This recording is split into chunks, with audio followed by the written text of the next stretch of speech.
If you enjoy gripping frontier stories filled with courage, mystery, and survival, make sure to like and subscribe for more. 5 young women and one determined rancher face a rising danger, and their choices will change everything. Where are you watching from?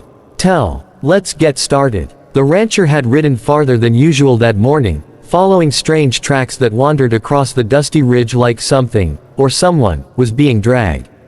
The sun was barely lifting above the horizon, yet the air already carried a tension he couldn't explain.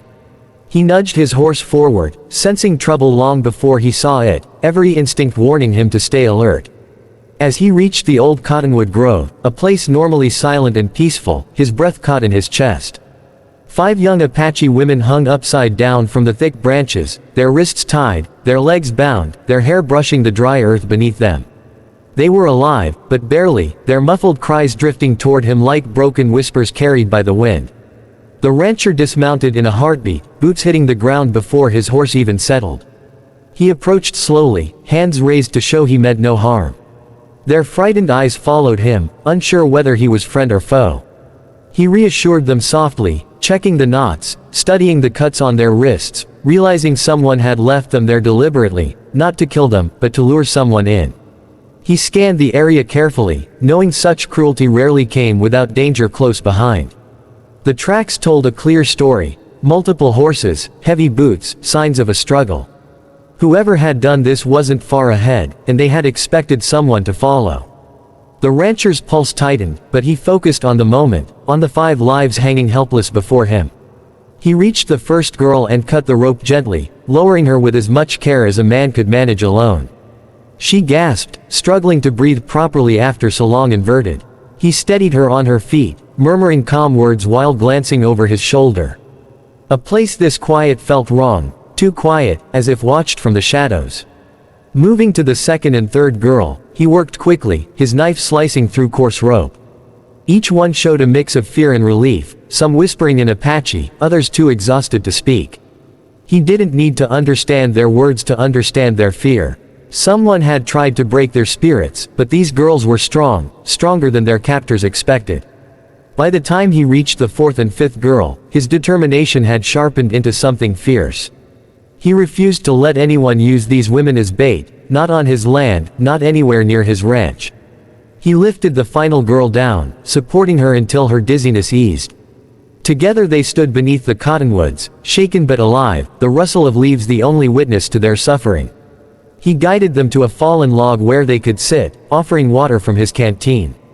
One of them, gathering enough strength to speak, pointed toward the canyon and whispered a single word that chilled him to the bone: raiders.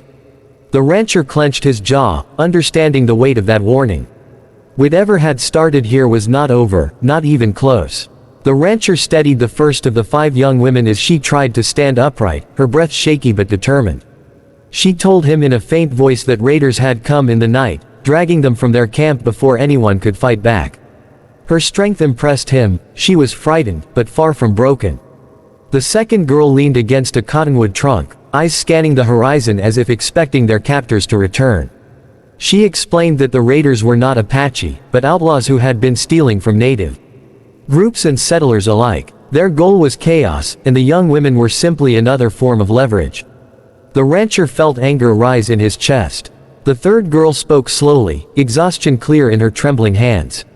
She had tried to free the others during the night, but the raiders returned before she could finish untying a single knot. Her bravery struck the rancher deeply. He handed her his canteen, urging her to take small sips, her breathing slowly settling. The 4th girl looked toward the west ridge and told him the raiders had argued about returning.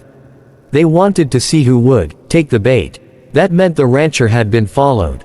He scanned the tree line, every muscle tightening. Still, he kept his voice calm, promising them they were safe with him, at least for now.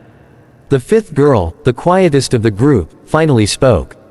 She said they had been traveling to warn nearby ranches about increasing raids in the territory.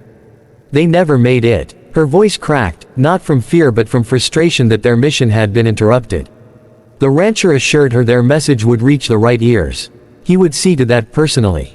He guided all 5 women toward his horse, walking slowly so none of them collapsed from dizziness. The journey back to his ranch would be long on foot, but riding was impossible with their weakened state. He stayed alert with every step, listening for hoofbeats or the snap of a branch, any sign of the danger that had hung them upside down hours earlier. The girls walked close together, drawing strength from one another. Though each had endured the same terror, they carried themselves with surprising resolve. The rancher admired their courage, knowing many hardened men wouldn't have survived such treatment with their spirits intact. He carried their small belongings, recovered from the grove floor, promising nothing would be lost again. As the ranch house came into view, the girls exhaled in relief. The sturdy wooden structure, surrounded by open fields, felt like sanctuary compared to the cottonwood grove.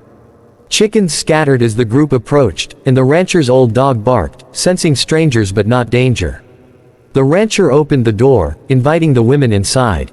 He didn't know it yet, but bringing them home would draw the raiders straight to his land, turning a simple act of rescue into the beginning of a much larger battle. Saving them had been the right choice, but it would come with consequences none of them were prepared for.